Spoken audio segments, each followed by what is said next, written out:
Growing up in what appeared to be the picture-perfect suburban family outside of Boston, I quickly learned that appearances can be deceiving. On the surface, we were the ideal American family, a middle-class household in a good neighborhood, with a mother who taught elementary school part-time and a father who worked in insurance. But beneath that polished exterior lay a deeply dysfunctional dynamic that shaped my entire life. From the moment I could remember, I was cast into the role of the responsible one, the golden child who had to set the example, while my younger brother, Jason, was coddled and excused for every misstep. The inequities were glaring, even from a young age, and the emotional toll it took on me was immense. I was 16 when I first realized just how skewed our family's priorities were. I had brought home a B+ on a chemistry test, a grade most parents would celebrate, but instead, I was grounded for a month. My parents accused me of wasting my potential, of not trying hard enough. Meanwhile, that same month, Jason, who was only 8 at the time, was caught stealing from our father's wallet for the 3rd time. Instead of punishing him, my parents dismissed it as a phase. This wasn't an isolated incident. It was a pattern that repeated itself over and over again, a toxic cycle that left me feeling invisible and unappreciated. Every time Jason messed up, and he messed up a lot, it was brushed aside with a wave of my mother's hand and a dismissive, "He'll learn eventually," or "He's just sensitive." But when I stumbled, even slightly, the weight of their disappointment was crushing. "Why aren't you trying harder?" They'd demand. "You need to set a better example for your brother. Don't you know he looks up to you?" The pressure was relentless. I worked part-time at a coffee shop, volunteered at the library, and took every advanced placement class my high school offered, all while maintaining a flawless GPA. I was determined to prove myself, to earn their approval, but no matter what I achieved, it was never enough. When I was chosen as valedictorian, my mother's first reaction wasn't pride, it was concern. "I hope this doesn't make your brother feel bad about his grades," she said. Meanwhile, Jason rarely attended class, spending most of his time in the basement playing video games. Yet, somehow I was the one who needed to try harder. This double standard followed us into adulthood. Jason dropped out of community college after 1 semester, claiming it was too stressful. My parents paid his rent for what was supposed to be a gap year, but turned into 5 years of him finding himself. Meanwhile, I worked 2 part-time jobs to put myself through state college, taking on student loans and surviving on ramen noodles. When I moved out at 18, my father's only comment was, "Well, you'll need to start paying rent if you're staying here anyway." But Jason?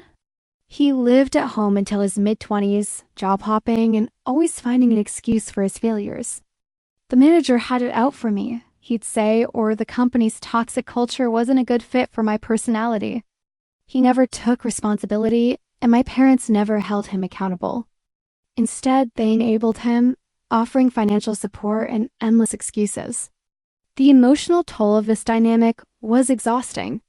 I felt like I was constantly fighting an uphill battle, striving for their approval while Jason was handed everything on a silver platter. It wasn't just about the money or the opportunities, it was about the message it sent.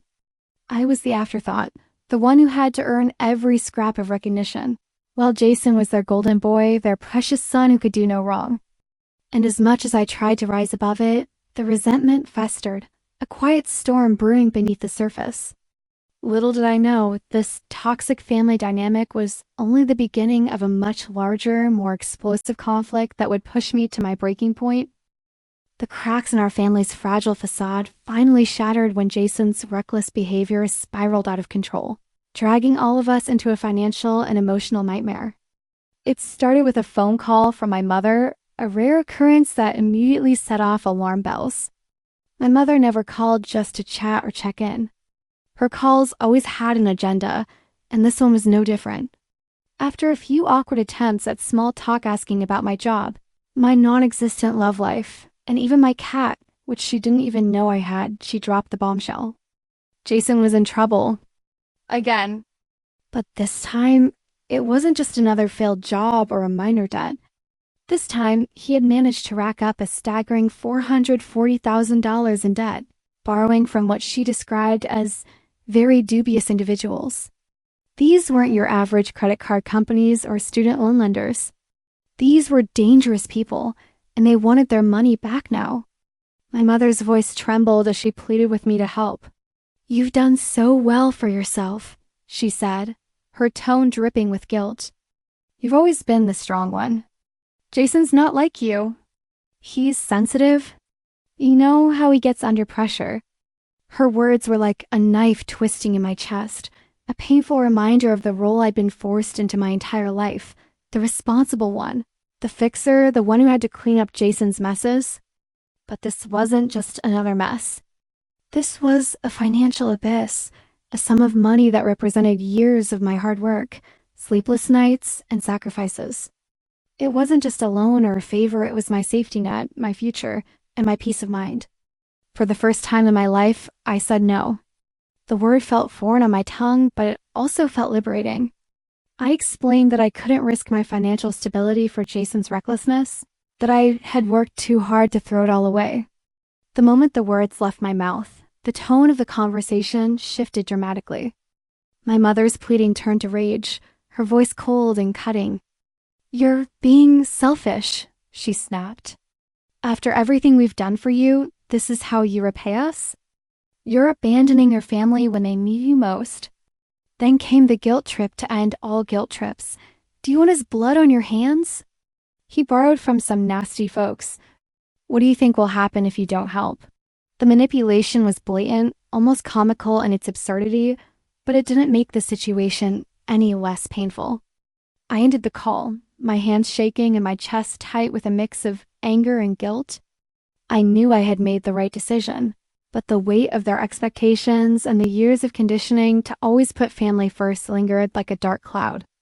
Little did I know, this was only the beginning of their desperation. A few days later, I received a call from my bank's fraud department. Someone had attempted to access my account using stolen personal information. The bank's security system had flagged a large transfer attempt from a suspicious IP address, and they wanted to confirm if it was me. My blood ran cold as the reality sank in. My own family, my parents, had tried to steal from me to bail out Jason. The betrayal was staggering, a blow that left me reeling. I had always known they favored Jason, but I never imagined they would go this far. When I confronted them, their response was even more shocking. They didn't deny it. Instead, they defended their actions, claiming that Jason was desperate and that I had left them no choice. "Family helps family," my father said, as if that justified identity theft. The words echoed in my mind, a twisted mantra that had been used to manipulate me for years. But this time, I wasn't going to let it slide. I recorded the conversation, my hands trembling as I held my phone, capturing every damning word. This wasn't just about money anymore. It was about respect, boundaries, and the toxic dynamic that had defined our family for far too long. The attempted bank fraud was the final straw, the moment I realized that I could no longer be a part of this cycle of dysfunction. I had spent my entire life trying to earn their approval, to prove my worth, but now I saw the truth. I would never be enough for them, not as long as Jason was their golden child.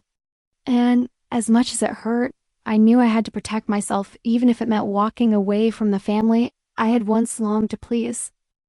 The air in Jason's dimly lit apartment crackled with tension as I stood faced with my brother, my phone hidden in my pocket recording every damning word. The stench of stale takeout and unwashed laundry hung heavy, a fitting backdrop to the rot festering in our family. "Mom and Dad said if things got bad enough, you'd cave," Jason shrugged, his voice devoid of remorse. He leaned back on a stained couch, surrounded by multiple burner phones and credit card statements bearing names. I didn't recognize evidence of a life built on lies. My stomach churned as he casually admitted to the bank fraud attempt. I was just expediting the process. His smirk ignited a fury I'd spent decades suppressing. This wasn't just about $440,000 anymore. This was war. Armed with the recording and screenshots of the fraudulent transfer attempt, I knew silence was no longer an option. For years, I'd swallowed their excuses, choked down their guilt trips, and plastered on a smile to preserve the illusion of a perfect family. But the moment my parents defended Jason's identity theft, he was desperate. Family helps family. Their twisted mantra became my weapon. I would no longer be their puppet, dancing to a tune of manipulation and lies. The night I decided to expose them, I sat at my kitchen table, trembling but resolute. My laptop glowed like a beacon in the dark, social media drafts open alongside folders labeled evidence. Scrolling through years of text messages, pleas for money, threats, Jason's admissions of guilt, I felt a surge of vindication. They'd underestimated me, assuming I'd crumble under their pressure. But this time, I'd strike back with the truth, raw and unflinching. At midnight, I hit post. The fallout was instantaneous and explosive. My social media exploded with notifications, a digital wildfire spreading faster than I'd imagined. The post laid bare everything. The audio of Jason's confession, screenshots of the bank's fraud alerts, and a searing narrative of decades of favoritism. I detailed how my straight achievements were met with indifference, while Jason's thefts were dismissed as phases. How my parents gaslit me into funding his scams, then weaponized family loyalty to justify stealing from me. The post ended with a vow: no more secrets, no more silence. By dawn, the ripples became tidal waves. Distant relatives flooded my inbox with shock and support. "We had no idea," my cousin wrote. "They always painted you as the cold one." But the real blow came when Jason's roommate, a timid graphic designer named Mark, messaged me. "I saw your post," he wrote. "I'm evicting him. He's been using my Wi-Fi for shady stuff. I found crypto transactions linked to those loan sharks." Within hours, Jason was packing his bags, his fragile empire of deceit collapsing. My parents' retaliation was swift and vicious. They bombarded me with rage-filled voicemails, their voices shrill with panic. "How dare you air private family business?" My mother screeched, "You've ruined us!" But their threats rang hollow. The world now saw their golden child for what he was, a con artist raised by enablers. When Jason's job offers evaporated, one employer Googled him and found my post, their facade of respectability crumbled. My father's icy email, "You're dead to us," only fueled my resolve. The final nail in their coffin came when Aunt Catherine leaked their private group chats to me. My parents had spun elaborate lies to relatives, claiming I'd abandoned Jason in his hour of need. But the screenshots told a different story: messages, plotting to guilt-trip me into paying the debt, even joking about teaching her a lesson if I refused. I published them all. By the week's end, my parents deactivated their social media, retreating into shame. Jason, now working 3 minimum wage jobs to repay his debts, became a pariah, his name synonymous with fraud. Meanwhile, strangers online hailed me as a hero for survivors of toxic families. But the real victory was quieter, deeper. The weight of their expectations finally lifted. As I sit here now, the storm calm but the scars fresh, I realize this wasn't just revenge. It was a rebirth. The girl who once craved her parents' approval is gone. In her place stands a woman unshackled, her voice no longer stifled by their lies. Let this be a warning to anyone who confuses silence for weakness. Some families are prisons, and sometimes the only way out is to burn it all down. The aftermath of my social media expose was nothing short of a nuclear explosion in our family's fragile ecosystem. Jason, the once untouchable golden child, found himself drowning in the consequences of his own making. His life unraveled faster than I could have imagined. Within days of my post going viral, he was fired from his latest job, a position he'd barely held for a month. His employer, a small tech startup, had stumbled upon the damning evidence of his financial fraud and promptly cut ties. "We can't risk associating with someone like him," they told me when I called to confirm. Jason's reputation was in tatters, his name now synonymous with deceit and irresponsibility. But the blows didn't stop there. His roommate, Mark, who had been oblivious to Jason's shady dealings, served him an eviction notice within a week. "I can't live with someone who's involved in identity theft," Mark said, his voice trembling with anger. Jason was forced to pack up his meager belongings and move into a dingy motel on the outskirts of town. For the first time in his life, he was truly on his own. No parents to bail him out, no sister to clean up his messes. The financial fallout was equally devastating. Jason's credit score plummeted, leaving him unable to secure loans or even a decent apartment. He was forced to take on 3 minimum wage jobs just to stay afloat, working grueling hours to pay off his astronomical debt. The irony wasn't lost on me. The boy who had never been held accountable was finally facing the harsh realities of adulthood. Meanwhile, my parents' carefully constructed facade of respectability crumbled under the weight of public scrutiny. The moment my post went viral, their social circle turned against them. Friends and neighbors who had once admired their perfect family now whispered behind their backs, their judgmental stares cutting like knives. My parents, unable to bear the shame, deactivated their social media accounts and retreated into isolation. The once proud pillars of our community were now pariahs, their reputation in ruins. But for me, the fallout was liberating. The weight of their expectations, the guilt trips, the endless cycle of manipulation, it all evaporated the moment I hit post. For the first time in my life, I felt free. The girl who had spent decades craving her parents' approval was gone, replaced by a woman who refused to be silenced. The relief was palpable, a lightness in my chest that I hadn't felt in years. Of course, the journey wasn't without its challenges. My parents' final email, a cold, cutting declaration that I was dead to them, stung more than I cared to admit. But even that pain was tempered by the knowledge that I had done the right thing. I had broken free from their toxic grip, and in doing so, I had reclaimed my life. As I sit here now, reflecting on the chaos I unleashed, I feel no regret. Jason's downfall was the result of his own actions, not mine. My parents' isolation was a consequence of their choices, not my betrayal. And my freedom? That was earned through years of resilience and self-preservation. The storm may have been brutal, but on the other side lies peace, a life no longer defined by their dysfunction. And for that, I am eternally grateful. This journey has taught me one undeniable truth: protecting yourself from toxic family dynamics isn't selfish, it's survival. For years, I allowed myself to be manipulated, guilt-tripped, and exploited under the guise of family loyalty. But the moment I decided to say no, to draw a line in the sand, everything changed. The fallout was messy, painful, and at times terrifying. Yet, it was necessary. By exposing the truth, Jason's fraud, my parents' enabling, and their attempt to steal from me, I didn't just reclaim my voice. I shattered the illusion of control they held over me.